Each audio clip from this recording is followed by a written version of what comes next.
Hi, it's Poya here, back with another video tutorial. In this video I will be showing you how to crochet half of a granny square like this one. This half square is great for adding a flat border to any of your crochet projects. It can be used on bags, blankets or tops. All you need for this project is some yarns and the recommended hook size. I will be using these leftover yarns from my previous project. I'm using 4 different colors for each round, so I will also be showing you how to change the colors. Also for this project I will be using a 4mm crochet hook, a pair of scissors, and a darning needle to weave in the ends. Now I'm going to start with this dark pink color for the center of the square. First of all, I'll make a slip knot.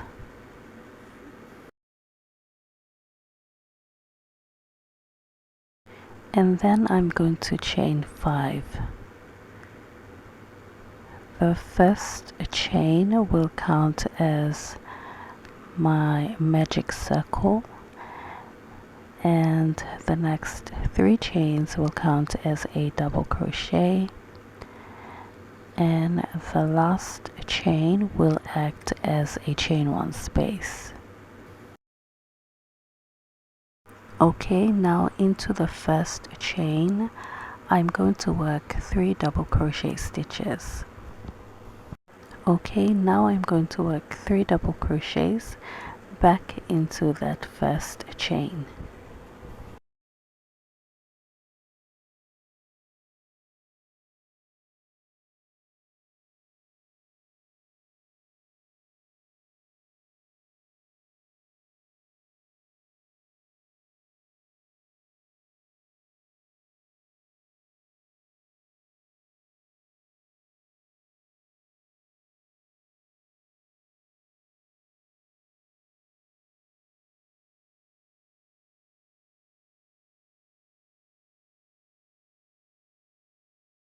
Okay, once you've got that, we're going to chain 2 and work 3 more double crochets back into the top of that first chain.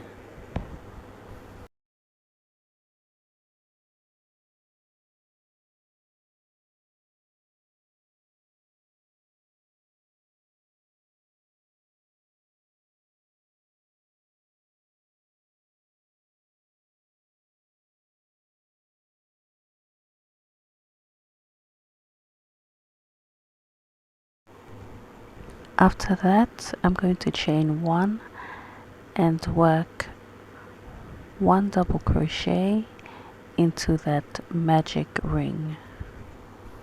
We will also be changing to our second color yarn from here, so yarn over and pull up a loop, pull through the first 2 and hold it there.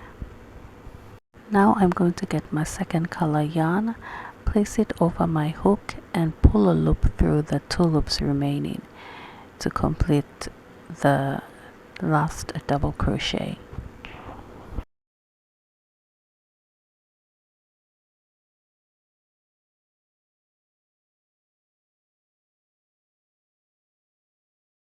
I'm also going to be tying the tails together so that it doesn't come off while I'm working my stitches.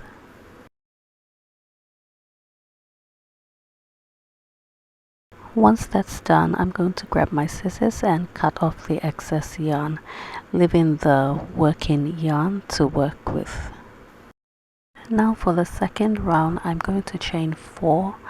The first 3 chains will count as my first double crochet, and the 4th chain will count as a chain 1 space.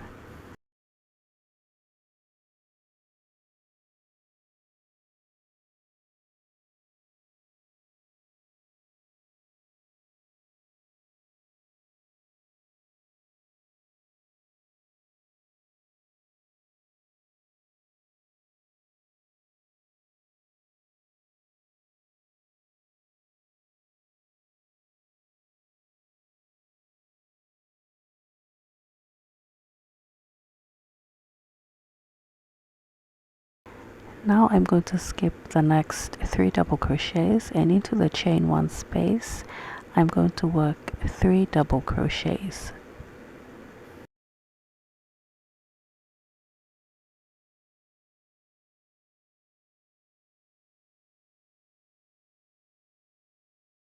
After that I'm going to chain 1 and work 1 double crochet into the top of the third chain. I'm also going to be changing to my third color at this point, so I'm going to yarn over first and insert my hook into the top of the third chain.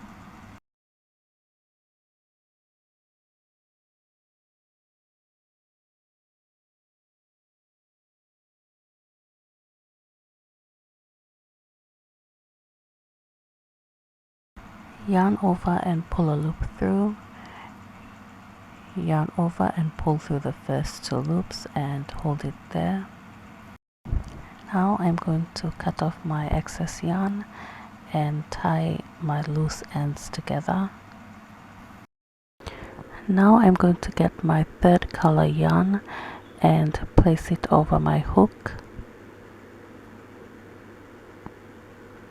and pull through the 2 loops to complete the last double crochet stitch. I'm also going to tie my loose ends together to secure my yarn. Round 3 I'm going to chain 4 and turn my work. The first 3 chains counts as my first double crochet, and the 4th chain counts as a chain 1 space. Now into the chain 1 space below I'm going to work 3 double crochet stitches.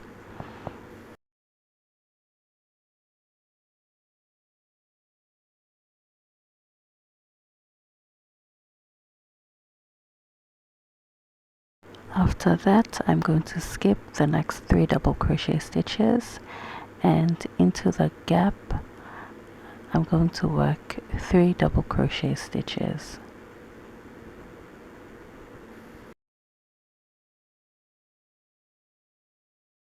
Now I'm going to skip the next 3 double crochet stitches, and into the chain 2 space I'm going to work 3 double crochet stitches, a chain 2 and 3 more double crochet stitches into the same chain 2 space. For every increase that we make in each row, the pattern remains the same. For the corner or the turning point, it's always 3 double crochets, a chain 2 and 3 double crochets worked into the same chain 2 space.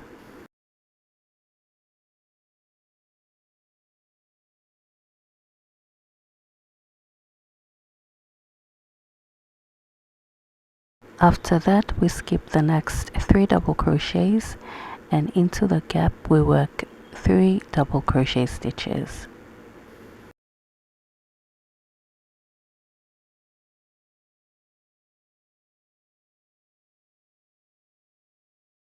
Again we skip the next 3 double crochet stitches, and into the chain 1 space we're going to work 3 double crochet stitches.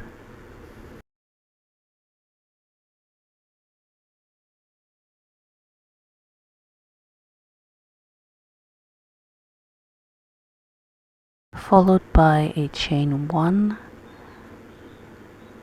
and 1 double crochet into the top of the third chain.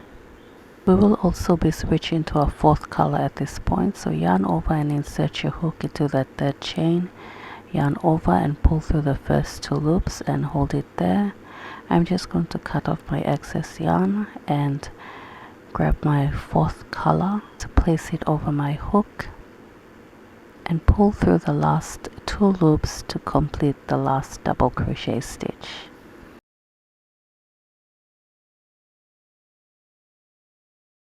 I'm also going to tie those 2 loose ends together to secure my yarn.